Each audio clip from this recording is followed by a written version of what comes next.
Shalom dari Jakarta, Indonesia. Selamat berjumpa kembali dengan Berti Wawuruntu dalam khotbah singkat melalui YouTube dan media sosial lainnya. Bulan Juni pada minggu ke-24 tahun 2022, khotbah singkat berisikan kesaksian perjalanan hidup saya selama 63 tahun. Kesaksian hidup terbatas pada 3 topik, yaitu topik 69, kesaksian hidup dalam melayani Tuhan dan pekerjaannya bagian pertama. Videonya sudah tersedia pada akun YouTube Berti Wawuruntu. Silakan saksikan. Topik 70, kesaksian hidup dalam melayani Tuhan dan pekerjaannya bagian yang kedua. Topik 71, kesaksian hidup, latar belakang kehidupan pelayanan. Kita masuk dalam topik 70, kesaksian hidup dalam melayani Tuhan dan pekerjaannya bagian kedua. Minggu ini adalah minggu yang berbahagia bagi saya khususnya. Karena pada hari Minggu yang lalu, tanggal 12 Juni 2022, Tuhan sudah tambahkan usia saya 1 tahun lagi menjadi 63 tahun. Saya mempergunakan kesempatan khusus ini untuk memberikan kesaksian hidup yang merupakan perjalanan hidup dalam pelayanan Tuhan yang dipercayakan kepada saya. Kelanjutan dari topik sebelumnya, maka pelayanan selanjutnya dilakukan di Australia selama mengikuti pendidikan pasca sarjana pada University of Wollongong, New South Wales selama tahun 1991 sampai dengan tahun 1993. Kota Wollongong 60 km dari Sydney, yang berarti di antara gunung dan lautan. Indah sekali. Saya bergabung dengan gereja lokal Lighthouse Christian Church. Beberapa hari setelah saya tiba di kota tersebut, setelah ibadah raya, saya bergabung dengan para pekerja atau keluarga yang melayani Tuhan, melakukan kegiatan penginjilan, baik di wilayah Wollongong dan Sydney. Setiap hari Jumat malam, saya bergabung dengan kegiatan pelayanan Overseas Christian Fellowship pelayanan atau persekutuan yang dihadiri oleh para mahasiswa yang belajar di kota Wollongong, baik dari Indonesia, Malaysia, Singapura, Taiwan, Jepang, Korea Selatan, dan lain-lain. Bahkan ada yang berasal dari Nigeria. Selain aktif dalam pelayanan fellowship, saya juga melayani mahasiswa yang berasal dari non-Christian background. Dan biasanya kami mengadakan pertemuan khusus secara temporer dan di luar hari Jumat. Beberapa bulan kemudian, saya bergabung dengan pelayanan orang-orang Indonesia yang tergabung dalam Indonesia Full Gospel Fellowship AFGF Petersham yang digembalai oleh Bapak Herman Mulyadi. Saya aktif dalam pelayanan pemuda remaja, ibadah rumah tangga, serta ibadah raya. Selain bergabung dengan AFGF Petersham, saya pun juga bergabung dengan Assembly of God Epping Jemaat Indonesia di bawah penggembalaan Bapak Pendeta Hasael Mulyadi. Selama masa pelayanan pada dua tempat tersebut, saya biasanya meninggalkan Wollongong pada hari Jumat sore dan menginap di tempat yang dinamakan Vietnam House, Pennant Hills, milik dari Ibu Dece. Terima kasih buat kebaikannya. Dan kegiatan dimulai pada esok harinya. Biasanya Sabtu pagi hingga siang, kami melakukan persiapan pelayanan di Petersham maupun juga pelayanan pemuda pada hari Sabtu tersebut. Sedangkan malam harinya bergabung dengan Youth and Teens, pemuda remaja dari Epping. Dan pada hari Minggu dimulai dengan ibadah raya di Petersham, dan siang harinya pelayanan di Epping. Baru sore harinya saya kembali ke Wollongong dengan menggunakan kereta api sekitar 1 jam. Dan malam harinya sudah kembali disibukkan dengan kegiatan dan tugas studi.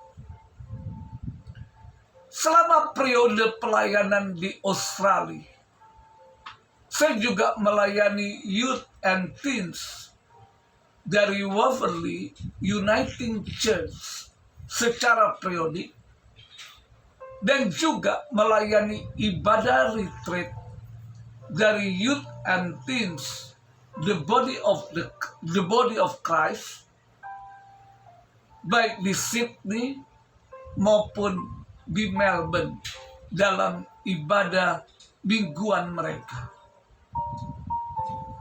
Sebagian foto pelayanan di Australia dan juga saya gabungkan dengan pelayanan di Houston, Texas, dapat dilihat pada gambar 4 yang saya lampirkan. Sekembalinya dari Australia, sekitar bulan Agustus tahun 1993, saya disibukkan dengan persiapan pernikahan saya dengan tulang rusuk saya, yang sekarang menjadi istri dan memiliki 3 orang anak. Martha Liliana Budi. Kami melakukan pemberkatan pernikahan pada tanggal 28 Januari di gereja lokal GSJA CWS Gedung Kedara, dipimpin oleh Pendeta Budi Setiawan. Hari tersebut bertepatan dengan hari kelahiran istri saya. Sejak tahun 94 sampai dengan Oktober 2021, saya semula bergereja lokal pada gereja tersebut, kemudian istri dan anak-anak bergabung bersama. Dan kami menjadikan gereja ini sebagai gereja lokal keluarga kami sejak tahun 2010-an. Kami berbakti dan pelayanan dalam ibadah raya jam 15.30. Pelayanan tidak terbatas pada jam ibadah raya tersebut di atas, namun dipercayakan juga melayani bidang pelayanan yang lain. Pendidikan kaum awam atau PPKA, pelayanan diakonia bagi tunawisma, kaum pria Petra, dewasa muda, Christ Ambassador, dan remaja SPAK. Selanjutnya saya juga dipercayakan untuk menyampaikan khotbah pada ibadah raya jam 9 dan jam 6 sore. Selama masa pandemik tahun 2020 dan berpuncak pada sekitar bulan Oktober 2021, pimpinan gereja menetapkan peraturan bahwa yang bisa melayani dan hadir dalam ibadah adalah mereka yang sudah menerima vaksin. Maka saya berdoa, apa perlu segera mengambil keputusan untuk lebih taat kepada Tuhan atau aturan gereja. Tentunya saya hanya dan akan lebih taat kepada Tuhan. Istri dan anak-anak saya masih bergereja lokal dan melayani hingga sekarang. Pelayanan selama di GSJA CWS Kenanga dapat Anda lihat dalam gambar kelima yang saya lampirkan. Selama periode tersebut di atas dan sampai dengan saat ini, saya masih menerima undangan pelayanan khotbah dan juga melakukan kegiatan misi, antara lain yang sudah pernah dilakukan Kota Manado, Minahasa, Kota Mobagu, Bolaang Mongondo di Sulawesi Utara, Jawa Tengah, Kendal Samirono, Salatiga, Solo, Klaten, Yogyakarta, dan lain-lainnya. Jawa Timur, Malang, Ponorogo, dan lain sebagainya. Sewaktu bertugas sebagai auditor pemerintah dan bertugas di luar negeri, antara lain Houston, Texas, USA, Aberdeen, Scotland, United Kingdom. Saya pun diizinkan Tuhan untuk bergabung dengan jemaat setempat dan jemaat yang berasal dari Indonesia. Bahkan sempat berfellowship, berolahraga, khususnya dengan youth di IFGF Houston. Pelayanan-pelayanan yang dilakukan tersebut di atas, Anda bisa lihat dalam gambar kelima yang saya lampirkan. Pada akhir dari kesaksian singkat tentang pelayanan saya sempat mengalami kekosongan sejenak untuk menanyakan Tuhan, apakah saya harus taat kepada manusia atau Tuhan?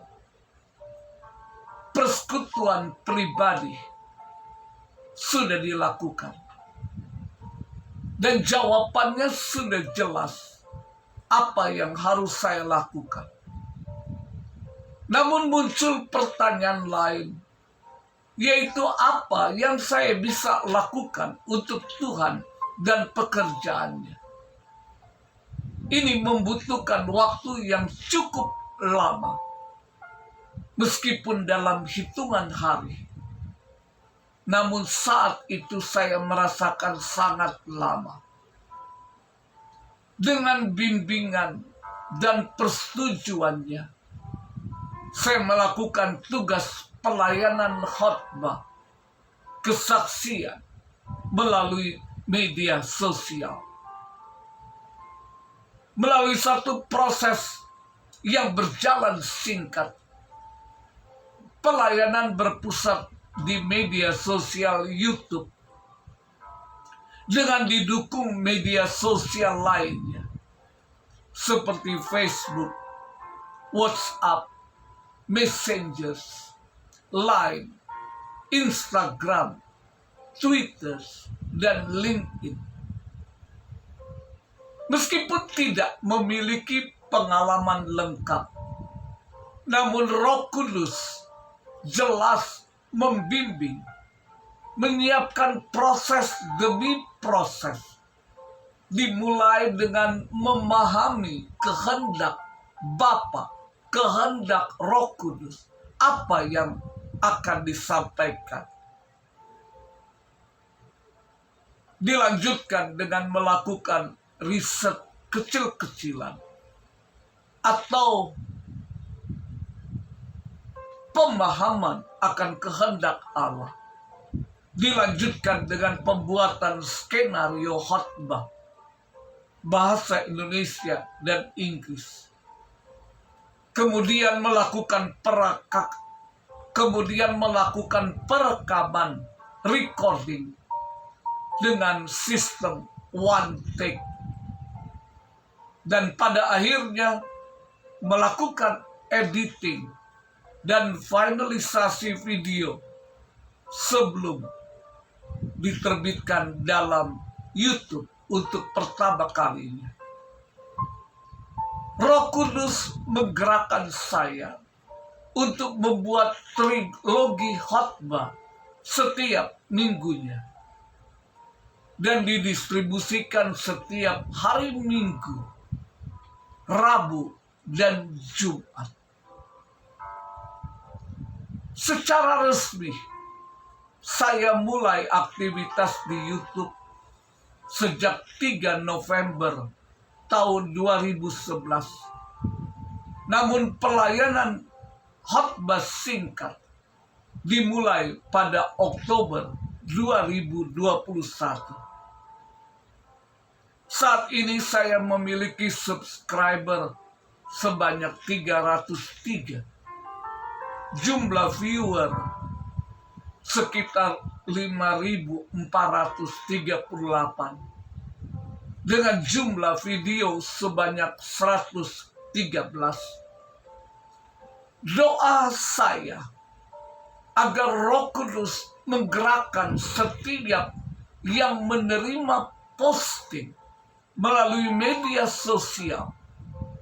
Tidak sekedar hanya menyukai foto yang dilampirkan, namun bersedia menerima gerakan dan petunjuk Roh Kudus untuk segera mengklik link setiap khotbah saya. Saya yakin pasti Tuhan memberkati. Itulah janji Roh Kudus kepada saya sejak menerima kehendaknya hingga finalisasinya. Dan saudara pun juga akan lebih diberkati jika dapat meneruskan kepada saudara-saudari seiman lainnya. Saya tidak berharap kepada kuantifikasi jumlah subscriber, namun berfokus kepada semakin banyak anak-anak Tuhan, hamba-hamba Tuhan, jiwa-jiwa yang haus diberkati saat mendengarkan khotbah singkat yang ada. Harapan saya adalah dukungan doa dari setiap umat Tuhan yang ada. Saya tidak tahu kapan akan berhenti dari pelayanan ini. Yang pasti, jika Tuhan menyatakan kehendaknya, saya tidak akan berhenti. Karena Roh Kudus sebagai pembimbing dan penolong saya, dan mengejawantakannya. Saya hanya alat yang siap dan mau dipakai Tuhan. Terpujilah nama Tuhan Yesus selalu.